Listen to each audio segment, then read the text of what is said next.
Well, it's February 19th. This is a revered day for the Marines. Some 79 years ago, the assault on Iwo Jima was taking place. So, how are we today, Dale?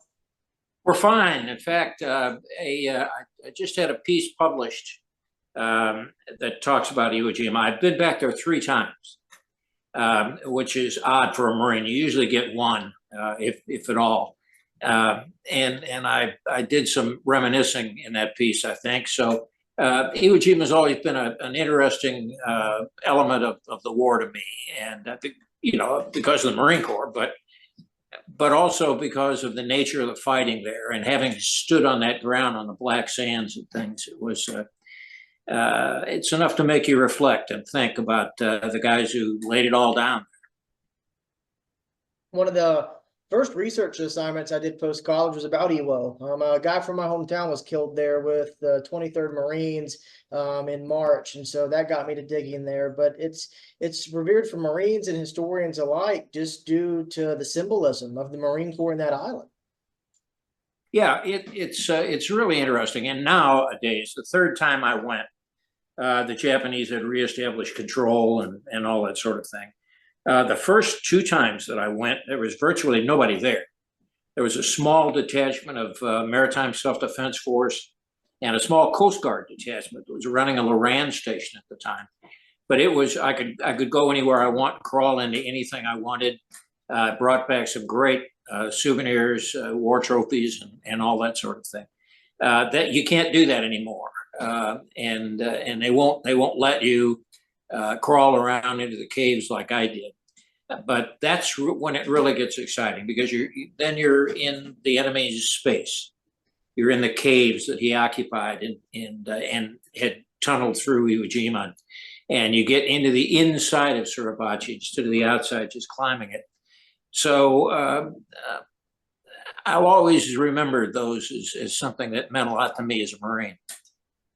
Well, I mean, with that too, being able to see from the Japanese perspective, that definitely changes your perspective as well, understanding the view that they had of the island.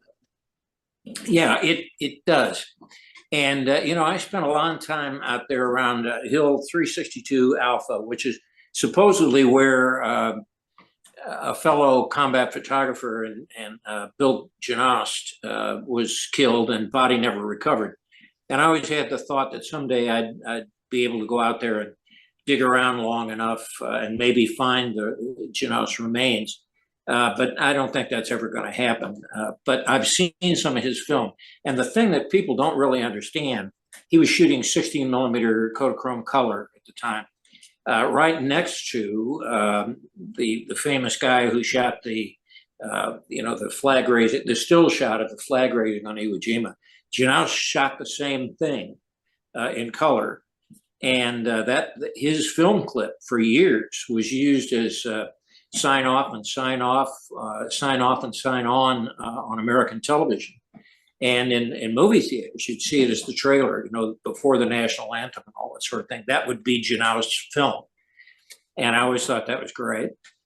Well, it's a beautiful shot, but I've done research on Gnaus because he was operating with elements of the 5th Marine Division. And I've spent a lot of time researching the 27th Marines. And when I came across his story, I always found it enlightening to understand that where combat cameramen were during World War II, and that the dangers they put themselves in, and how that followed through all the way through Vietnam with you. Yeah. Yeah, it was a tradition. I don't know how much of it remains today, but it was a tradition among combat correspondents, combat photographers, that you had to run to the sound of the guns. You had to be there. There's no way to get the story or to get the pictures unless you're staring it in the face. And often you had to expose yourself more than the others did, simply to capture that picture or capture that story. And so that it was a sort of a perverse pride among us that we weren't guys in the rear. We were guys right up there with the grunts and with the gunfire. And certainly the stuff we've seen from Iwo Jima indicates that tradition was embedded there. Well, and done some research on the parallels between Iwo and Way City, just simply for the fact of how quickly the Japanese could appear in your rear. Way City was a very similar fight with how well the NVA could move around the city and a lot of the defensive positions they've had. And I've always found that intriguing. Yeah, I guess it is. I wouldn't make that comparison with Iwo Jima, but I would make it with what the Israelis are experiencing now on the Gaza Strip. In fact, I just wrote an editorial under Checkpoint Delta that compares the two and the business of interior lines of communication with the sewers and the tunnels and all that sort of thing. We saw that in Hue all the time. So the comparison there is valid. And I suppose it is, if you stretch it, I suppose it is at Iwo Jima too, because they had tunnels, certainly. The thing about Iwo Jima was not many of their tunnels were interconnected. It was a complex of tunnels that in one location and then a complex of tunnels in another location. Very rarely did they have connectors. Well, I guess an interesting point too, to being that it's relevant. You know, we still see urban combat, and we always will. But I mean, has urban combat changed since Stalingrad, since way to the present? I guess you'd have to say it does writ large because of the use of drones and a number of other things. But when it boils down to it, when you're fighting in the street, when you're fighting in someone's house, the FISH acronym that I always use, it's the same deal. It's full of rubble. The rubble provides good cover for enemy strong points. There's the high ground buildings and that sort of thing. There's plunging fire. There's a limited use of armor. Tanks don't like to get into constricted streets and that sort of thing because they can't fully traverse their turrets. So there are a lot of similarities, I think, in any urban fight. Just a minute.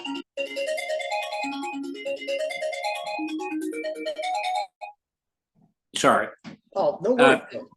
Yeah, I'm on a tablet here, and things come through that I don't want to. But I think the answer to that is that there are a lot of similarities when down at the gut level, not at the level of, the pointy end of the bayonet. I think any urban fight is similar to any other urban fight.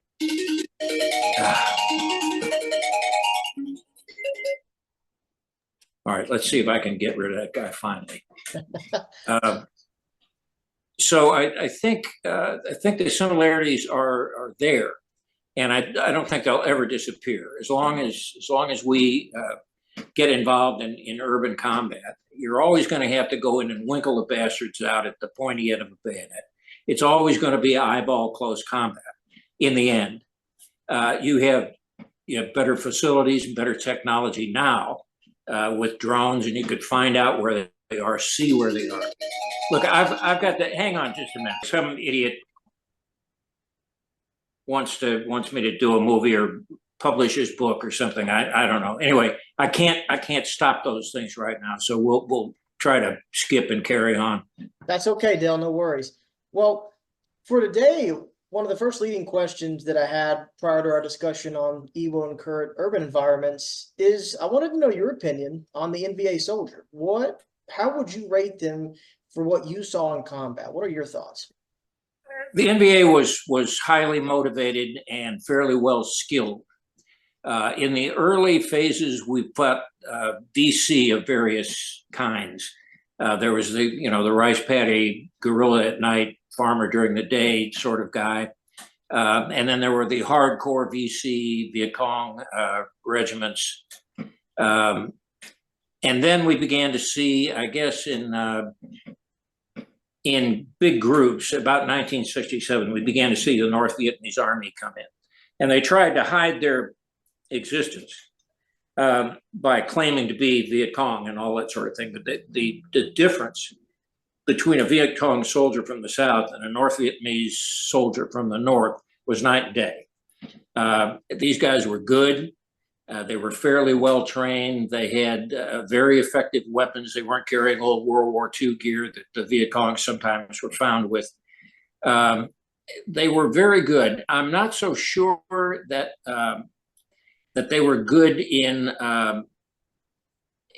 large scale combat elements. They were very good in small unit engagements. And as they gained velocity toward the end of the war in the 1970s, then they began to get their own supporting arms coming down, their own artillery and their own, although they had artillery earlier than that, but they got self-propelled artillery that could move with them, and they got tanks that could move with them. The only thing they didn't have effectively was air. We still owned the air. But the NVA soldier, when you contacted him, he was not likely to give up or throw his hands up and you know, chew-hoy and surrender and all that sort of thing. He was motivated. And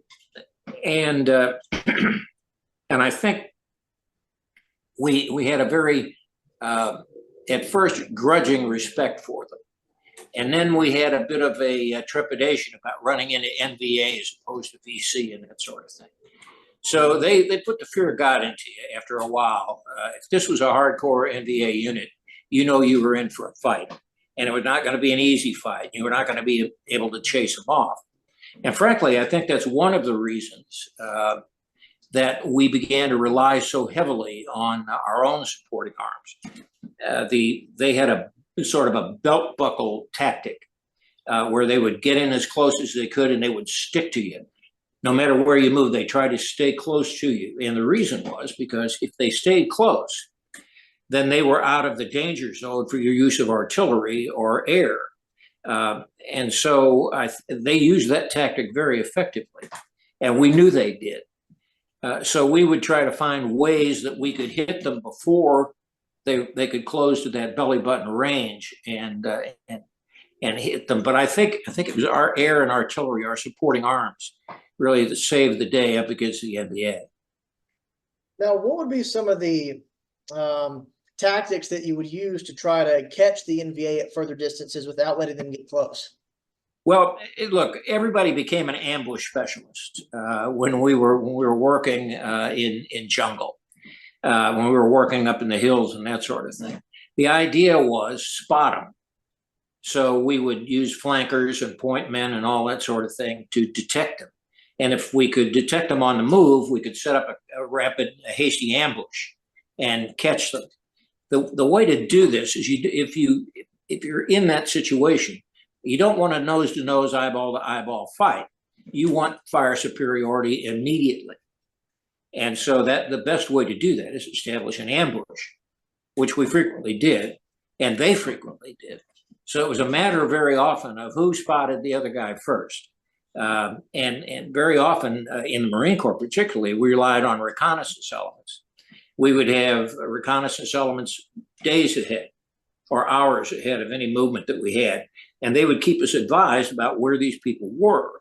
Then you go to the map and you say, okay, if they're here, where's my ambush position? Where can I get the high ground? Where can I deliver plunging fire? Or where can I intercept their movement if they happen to be moving? If reconnaissance had told me that they're moving, where are they moving? And what avenues can we use to set up ambushes for them?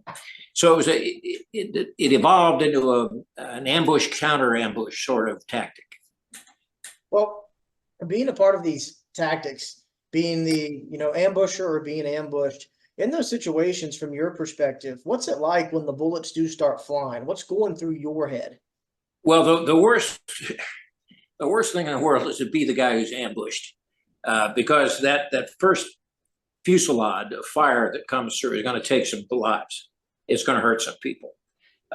And we developed a tactic that seems counterintuitive, but the best way to do that was to get out of the beaten zone, get out of the zone that they had established where the fire could come in. And to do that, you charged into the fire. You tried to overwhelm them from where you were. That's sometimes hard to get people to do because you're down in cover and maybe you're concealed even. And now some guy like me or one of the lieutenants or something wants you to get up and charge into that fire. Well, that's to take away their fire superiority and establish your fire superiority. but it's a difficult tactic to get people to understand. Eventually, of course, if you live long enough, you understand that that's the way to do it, and it has to be done. You're going to take casualties, you're going to get hurt, but if you don't do it, everybody's going to get hurt because you're in that beaten zone, you're in that kill zone, that kill box, and you have to stay there unless you're willing to get up and get out of it. Well, and from your perspective too, because I've read some of the work that you've done on various operations, there's times where you're no longer working as just an ISO man. You're also acting as a rifleman or as a machine gunner when it's close enough. Yeah, and that happened a lot. I think I told you once before that one of the funniest things that happened to me, a unit, Echo Company of 2nd Battalion, 3rd Marines, which is an outfit I'm very fond of, and I think was very fond of me, used to call me, "Here comes the jar." So what the hell is he talking about, the jar? And then I thought, well, what does he mean, jarhead? Is that what this is? And finally, I was able to ask somebody, embarrassed as I was. I said, "What's the jar thing?" And he said, JAR, just another rifle. Aha, I got it. And that sprang from our willingness to put fire where it was needed and to move and to replace, in my case, replace machine gunners that were killed and that sort of thing. And we were willing to do that. And we understood that that was part and parcel of carrying your load, never being a burden on the unit that you're with. And so we carried sufficient ammo, and we carried sufficient grenades and whatever was necessary. And we weren't afraid to use them when the time came. The key element always is, when's the time? When is it so bad that I've got to absolutely be just another rifle? And that's always a judgment call. And with me, it was always as soon as I can. Well, it's interesting that, of course, you bring this up. Bernie and Dennis Fisher both mentioned similar aspects when I asked them, when you go out on an operation, how do you fit in with these guys who truly don't know you? You're showing up with a camera or as a correspondent, and it's like, well, you fit in where you can. You carry the ammo, you hump the ammo, you want to make sure that they trust you. That way, if you get hit, they'll at least take care of you. Well, trust doesn't come that quick. It's neat that we were Marines, and they know that you have been through the same sort of training that they have. So that's an initial element of trust. But when combat is on the horizon, they really want to know that you're going to be there and not do something stupid and that sort of thing. So there was a tendency, and I think Steve would tell you this, and Earl would tell you this. We all had units that we sort of adopted and that sort of adopted us. So if there was something going on with the 3rd Marines, I would say, aha, I'll go, but I'm going with the 2nd Battalion. And when I get to 2nd Battalion, I'm going down to Easy Company or Echo Company, because they knew me and I knew them, and the trust was there. And we all had 2 or 3 outfits like that. Bernie and I had 2nd Battalion, 1st Marines. We were very friendly with Fox Company and I guess it was Alpha. Bernie was very familiar with Alpha Company, and so we would travel with them when we could. And then 5th Marines. We were both. I was a big 5th Marines guy. I was in the 1st Battalion. I was with Delta Company and with the 2nd Battalion. Both Bernie and I were with Hotel Company, and then I was later with Golf. And so you have these homes away from home, and they know you, and you walk in and say, "Hey, how are you?" And we're good. And when you move off, you pick up your extra load of ammunition, mortar rounds, whatever it is, and they know you're going to do that, and they trust you. And the CO always says, "Okay, there's another corporal, there's another sergeant. If something happens out there, I can trust him." And that was always reassuring to them and certainly gratifying to us. Absolutely. Well, and I had a picture that I was going to throw up real quick. This is shortly after being wounded on Operation Ford, if I'm not mistaken. You and Earl here. Yeah, that was Ford. A pretty bad night. You can't see that Earl is wounded, but he's hitting the left leg, and I'm hitting the right arm and the or left arm and the right hip. We had been through a hell of a fight on a bunker complex. This was Operation Ford, March of '68, and we'd been through a hell of a fight into a bunker complex. And we pulled back, and we all dug holes. You can see our hole there in the sand. That Earl and I were Crazy Earl and Daddy DA were in that hole, and we fought all night.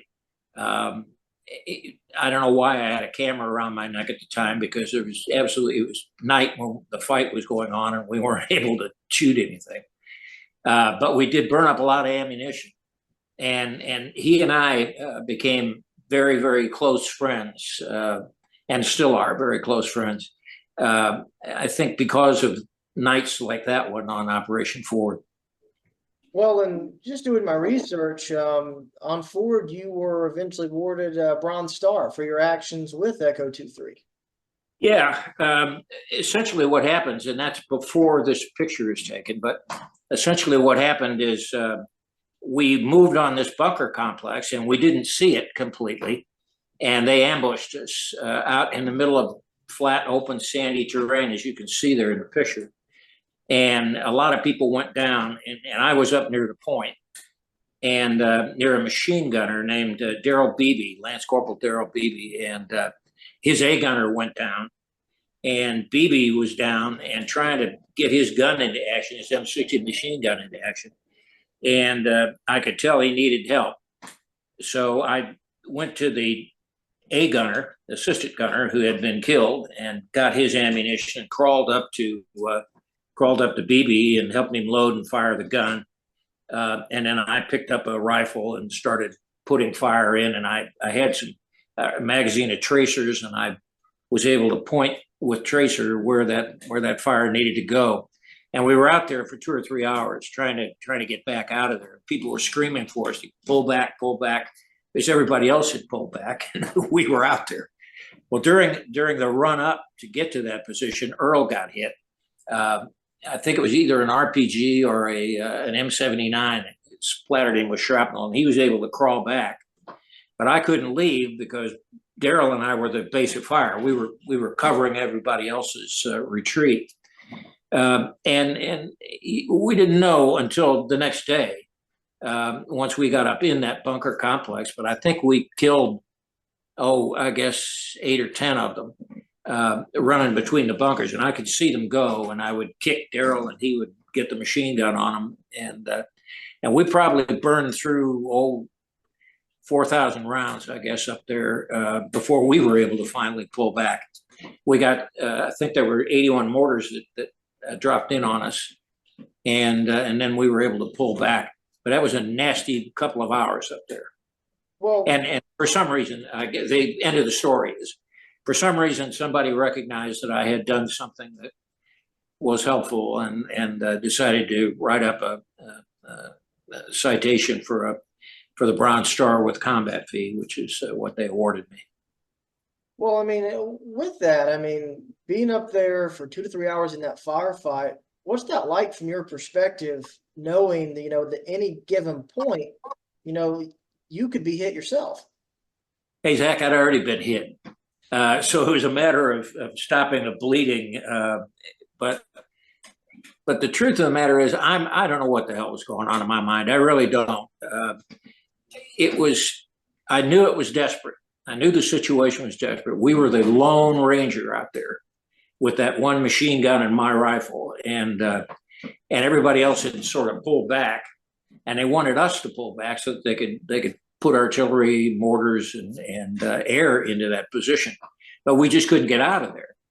And I thought at the time, well, we're either going to suppress their fire sufficiently that I can get Beebe in the gun and we can crawl back out of this, or we're going to die out here. And I had sort of accepted that. I sort of, okay, we're doing a good thing. We're doing a necessary thing. We're covering everybody else's retrograde movement.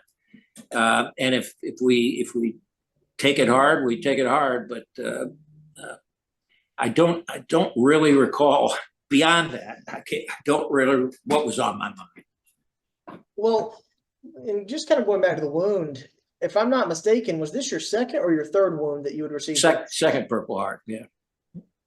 And the first one was in Way City, if I'm not mistaken. Yeah, it was. And then the third wound, when does that come along?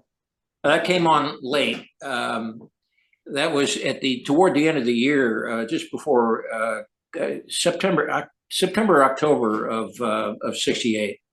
I was out with an operation that was involved the Americans and the Vietnamese, and I got caught between the two. And I was trying to get back to the American side of that particular formation, and they dumped a pot full of RPGs on us. And the ARVN had the Army of the Republic of Vietnam troops that were on one side. Americans were over here, and I wanted to get over to the Americans. But they were firing the RPGs at their armored personnel carriers, M113 armored personnel carriers. And they hit one right next to me, and it just blew me off my feet. And I had a couple of pieces of shrapnel on my head and a number of other things. So it was primarily an APC that blew up and caught me in the blast. Well, being caught in that situation, I mean, corpsman comes up. Were you medevaced out, or how did they get you out of the field? They finally got Earl and I on Ford. They finally got us out. We rode. I think it was a helicopter. It might have been a helicopter or an Amtrak that they brought up, and they were taking wounded out, and we went out with the wounded on Ford. On that last one, there was a helicopter that came in and got 4 or 5 of us that were pretty badly struck, and put us on the helicopter and got us out of there. Now, on the medevac birds, would they have a corpsman, or if it was Army, a medic on there treating the wounded? It kind of depended. If it was a dedicated medevac bird coming to pick up seriously wounded, they'd often have a corpsman aboard, or sometimes even a medical officer aboard, a doctor. If it was just the flyby Huey or the CH-46 or whatever else was in the air, they frequently didn't. They were just there to get the wounded and get them back to the BAS battalion aid station as quick as they could. So it kind of depended on whether you were being picked up by a dedicated medevac bird or just by a transport bird that happened to be in the area. Well, once you get brought back to the battalion aid station, then what's the next step? Do you go to a hospital at Da Nang? Do you get where do you go? Well, it depends on how bad you are. In my case, they triaged me at Phu Bai, I think, and I think it was third Medical Battalion at Phu Bai, and they decided that I didn't need to go out of country, that they could debride the shrapnel. And that's the worst part. Shrapnel is jagged pieces of metal that come from somewhere else, and it finds your body, and they have to do a process called debriding the shrapnel. And what that means is they have to cut in, find the piece with this long probe, and that's pleasant, and then get a hold of it and then pull it out. And once they pulled it out, the hole that it's made, they then stuff that with cotton, and it has antibiotic and all that sort of thing. And they sew you up depending on how bad the rent in your skin is or in your muscle is. So it all depends on how badly you're treated. I mean, the medics, the corpsmen and the docs that were there were terrific. And they knew, they'd done this a lot. And they knew how to treat gunshot wounds, multiple shrapnel wounds, and all that sort of thing. And they could judge whether you needed to go out. If you had in pretty bad internal injuries, like if you'd been gut shot, or if you'd been hit in the head hard, that was probably a ticket. You were gone. They had to get you out of there. Then you'd go to places like sometimes you'd go to Anderson Air Force Base in Guam. There was an Army hospital there, or the Philippines. A lot of us went to the Philippines, to the Naval Hospital there. and then they would stabilize you and do what treatment they could, and then you'd be, if you no possibility of you going back into combat, then they put you on an airplane and send you home. Well, with your role working with ISO, when you get hit, what happens to your camera or any of the video recordings or audio recordings you've taken? You never give up that camera. You let them take the weapons and the grenades and all that, but that camera is important. And often with Steve Bernston and I, we had a method where one of us would go to the rear with the other guy's film and notes and all that sort of thing, and make sure it was safely delivered. And then he'd go back. That happened. I was one of the runners that went back and forth between Fubai and Hue during the Hue fighting, in fact. But you didn't give that up. Now, if you knew you were going, or if you were unconscious or you were out of it, or you knew you were going long, meaning you're probably going to go out of country and that sort of thing, you called for somebody, one of the other ISO guys, one of the other combat correspondents, and say, look, here's what I've got. See if you can get it up in there. And then maybe if you were able, you'd run through your notes a little bit and say, this is that story, this is that story. But the truth of the matter is, if you were hit bad, you probably lost everything. I mean, you were not going to be able to do that stuff unless you got to the rear. And the problem then is if you tried to do it when you were in the rear in the hospital, often the people that you had covered would be dead or wounded themselves, and then there was a danger of doing a story about somebody who was already dead. And so we were careful about that. But the bottom line is, in general, if you were hit and gone, you probably lost it all. It was just not going to get done. Well, Steve mentioned something along similar lines as well, of his equipment being saved, brought back by you, other individuals, or it even being shipped back home when he eventually came home. And it leads into this question here. Steve was showing me photographs of his equipment, and there's all sorts of names. And so on your flak jacket or your helmet, did you have any unique graffiti to identify yourself? Yeah, and that's a story that I'm sure he probably told you, but there were two stories. I drew a picture. I don't know whether your audience, your students will remember this or not, but there was a Mad magazine that one. It was a big deal. People would send us Mad magazine from home, and there was this character called Alfred E. Newman, and he was this simpleton, slack-jawed yokel kind of guy, freckle-faced, and his classic line was, "What, me worry?" And so I drew Alfred E. Newman on the back of my flak jacket and put "What, me worry" under it, and I thought that was cute, and wore it up until I caught a full blast of shrapnel that tore out the back of the flak jacket, and that was gone. And Steve laughed at me a lot about that because I didn't like wearing a flak jacket. But I did wear one when we were up at Contiana and that sort of thing, and that's where that happened. And the other thing that Steve pesters me about all the time is the time he and I broke into this Buddhist temple up in Hue, and there's a bit of a fight that went on, and when the fight was over, the whole area was bullet riddled and shrapnel riddled with grenades and all that sort of thing. And Steve found this plastic flower that had been in a vase. It was a yellow plastic flower that I guess had been in one of the offering vases to the Buddha statue that was there. And he said, "Hey, you need to have this." And he took that flower and stuck it in one of the camouflage spots in my helmet. So I'm walking around out there with this yellow flower bouncing around in my helmet. I didn't pay any attention to it until we got pinned down in a building, and we were hungry. We hadn't eaten in days, it seemed like, and the word got back to us that the S4, the supply people, had dropped a bunch of cases of sea rations about a block away from where we were. The problem was we were under fire in this house, and we couldn't find a way to get out of the thing. And I said, "Well, hell with that. I'm going to go get his chow. The hero died. And so I said, now you guys fire, cover me. And I'm going to crawl out and get behind the stone fence, which is surrounding the house. And I'll just work my way down that fence until I'm clear of the fire.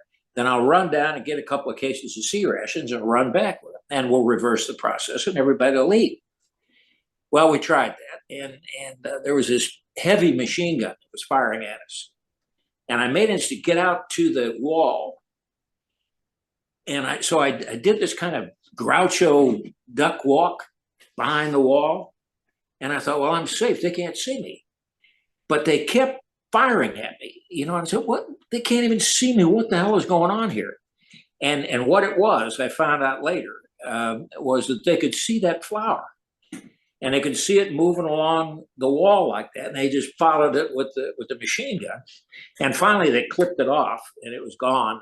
But Steve never will let me forget that, I guess. Stupid things like that happen, and there it is.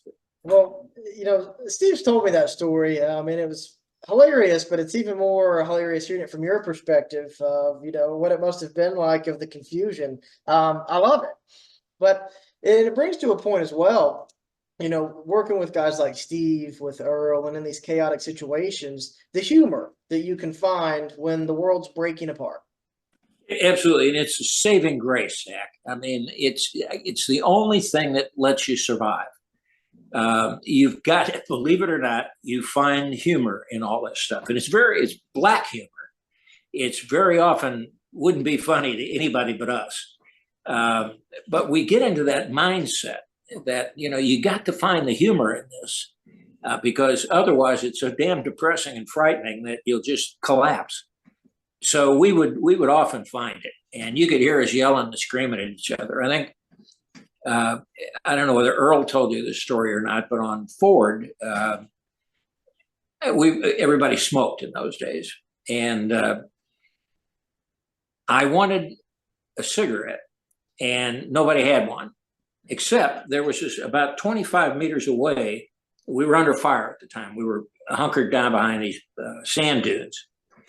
And there was a guy over 25 meters away said, I got to smoke. I said, I'm going to go get it. And Gerhiem said, no, you idiot. You don't go over there for a stupid cigarette. And I said, I'm going. And so up I went. I sprinted 25 meters over to get this, but he didn't have a light. He didn't have a lighter or a match or anything like that. So I said, he hadn't got a light. And Earl looks back at me and says, I got one, but don't. And by the time he said that, I went back another 25 yards and got the cigarette lit. So that it's the stupid things like that, they're just funny at the time. It wouldn't have been funny if they'd have blown me away in that 25-yard run, either to or from. But it was funny at the time. Well, I mean, you've got that the humor there, but you also, as you know, the ISO was a bunch of characters. And it's like, I got this great photograph here of some of you guys. I think this is December 67. Oh, yeah. Yeah. Yeah, believe me, when I tell you, I think at least 4 of those are dead now. But I can tell you this, that was a cast of characters. That was a band of heathens. I think it was all because we were sort of creative types to begin with. And that made us a bit rebellious and made us a bit anti-establishment, if you will. We weren't anti-war, we were just anti-establishment, anti whoever the hell sent us out here to do this sort of thing.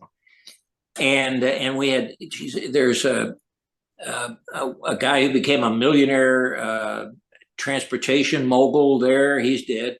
The guy with the guitar is a fine artist and musician and has been for years. I'm next to him on the left. Then there's Gus Hasford is in there. The guy who wrote Short Timers, which later became Full Metal Jacket.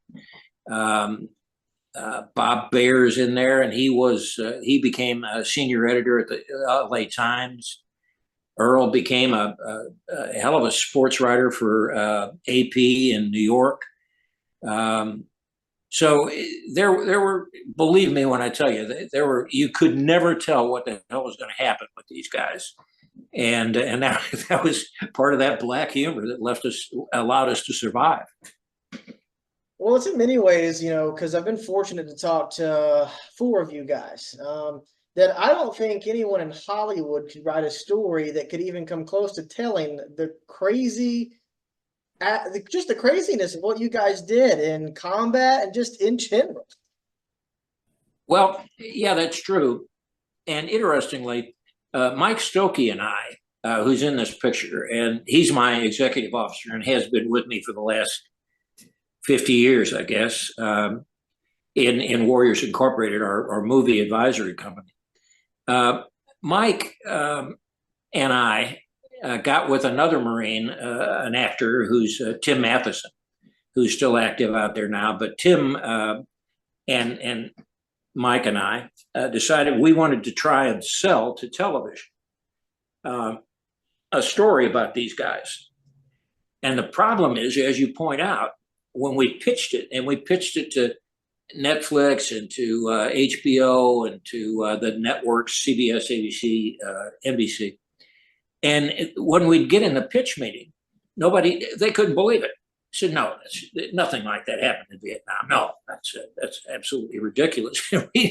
we couldn't make people believe it long enough to actually get the story told or the series made.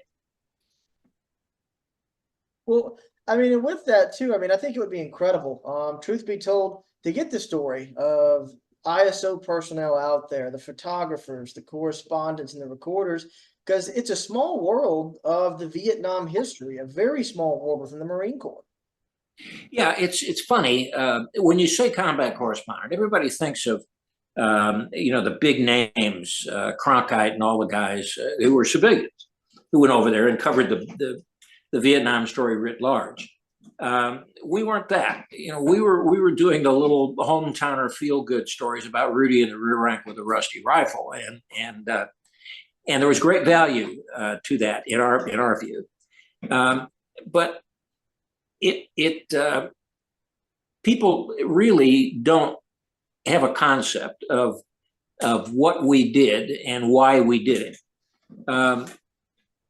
It was very unusual for a network combat correspondent or photographer to do much about that little guy from Keokuk, Iowa. But that Lance Corporal from Keokuk, Iowa had a family, he had friends and that sort of thing. And we saw it as our mission to shed some light on him and what he's doing and how hard his life is and how motivated and tenacious he had to be to go through all of that sort of thing. And we didn't talk about it a lot formally, but that was always at the bottom of our mind. I mean, everybody in that picture that you showed earlier, everybody had that in mind. That's exactly what we wanted to do, and we wanted to share that with them, so that when we talked about them, we could write about it, or talk about it, or photograph it from a common denominator, from a feeling of understanding. We'd been there. We knew how tired he was. We knew the danger that he was in. We knew the heroism that he displayed on occasion because we were there. We'd seen it.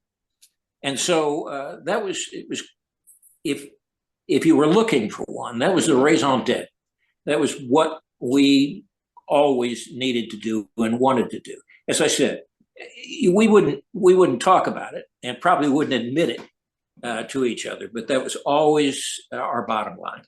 Well, and with Vietnam and with ISO, I think that's what makes it so unique and incredible is the stories that were wrote that are found in Sea Tiger, Leatherneck, and for the other newspapers out there that still have these stories of the individual Marines that nobody would know about, but yet here's this one little, paragraph, or maybe it's a front page story about these guys on an operation.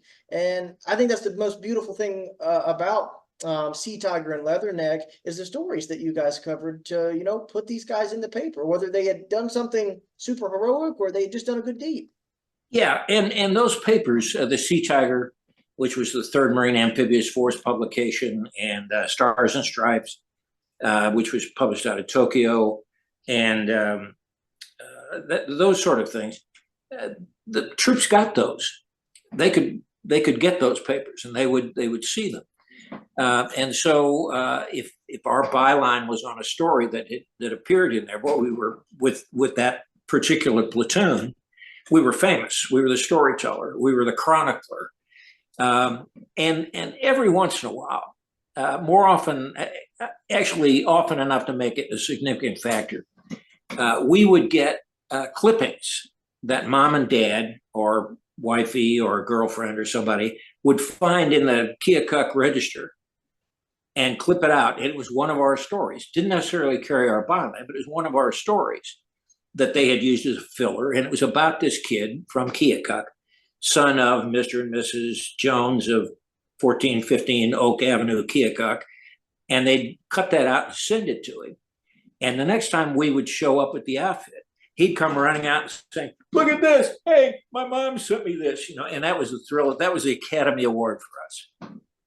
Well, and I've asked Steve this too, but I want to get your insight. How long would it take from when you wrote a story to when it would appear in the local newspaper or even in a Sea Tiger? It would depend on how hot it was. If it was about if it was a story from an ongoing operation and all that sort of thing, in a week or two, it'd be in the papers. And I'm talking here about the Sea Tiger and Stars and Stripes and that sort of thing, or Navy Times. If it was one of the smaller, what we called, hometowners, sort of minor stories, personal interest stories, human interest stories is what the word I was looking for. If it was that sort of thing, it could be weeks. Because they were timeless. It was just another walk in the sun, just another slog in the jungle, and this happened.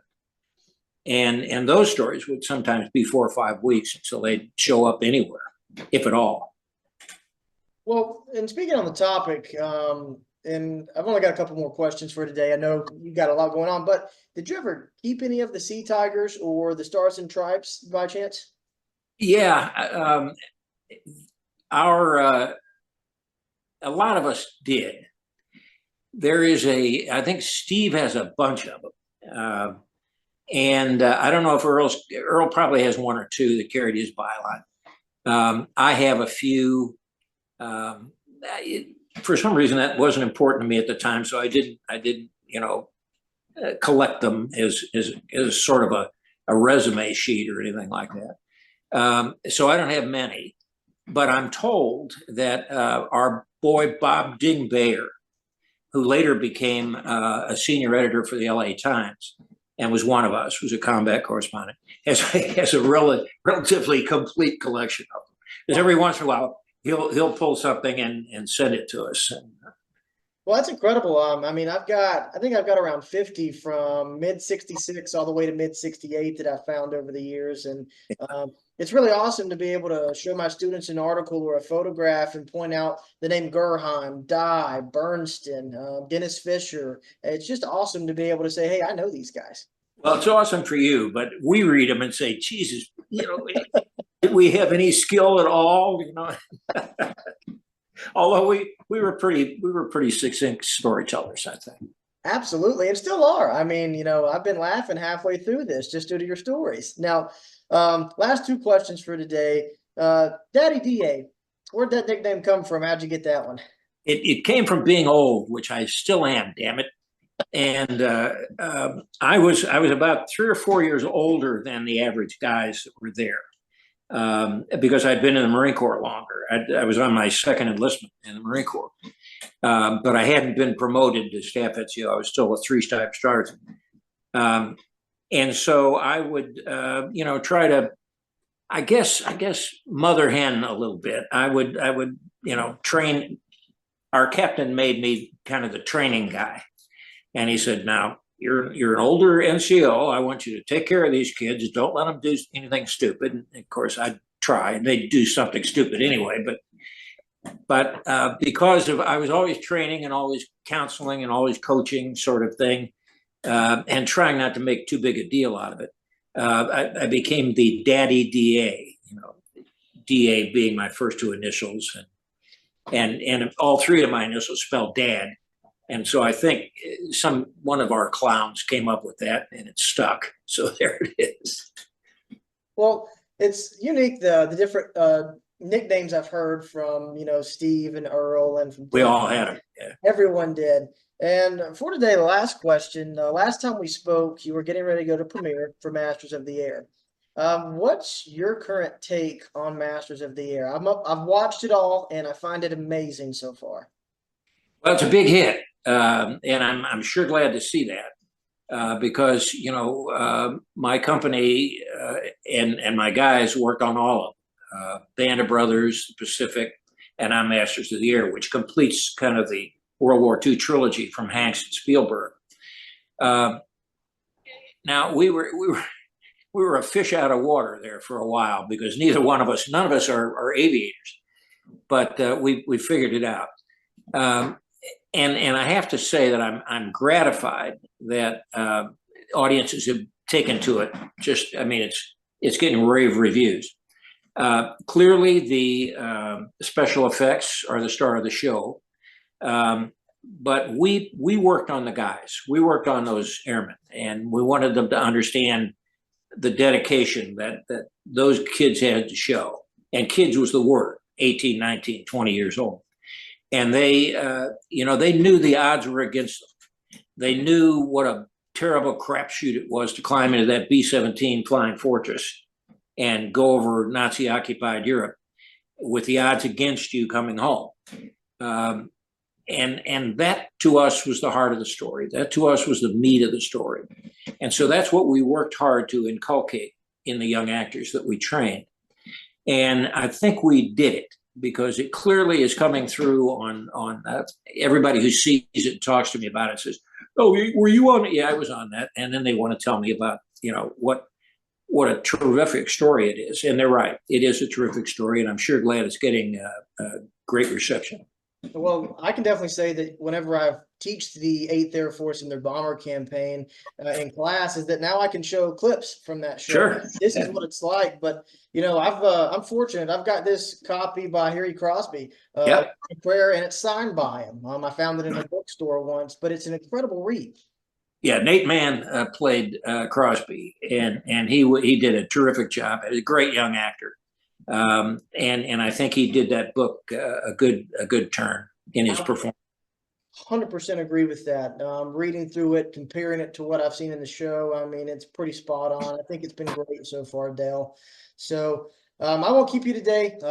Hopefully more of these in the future. Maybe get Steve on one of these. I'm sure that would be. Sure. Oh, geez, don't get the two of us together. You'd never get us to shut up. Well, as always, Dale, I just want to say thank you for your service. Thank you for your time, and welcome home. Well, thank you very much, Zach, and we'll talk next time. Yes, sir. Bye, Dale. Bye.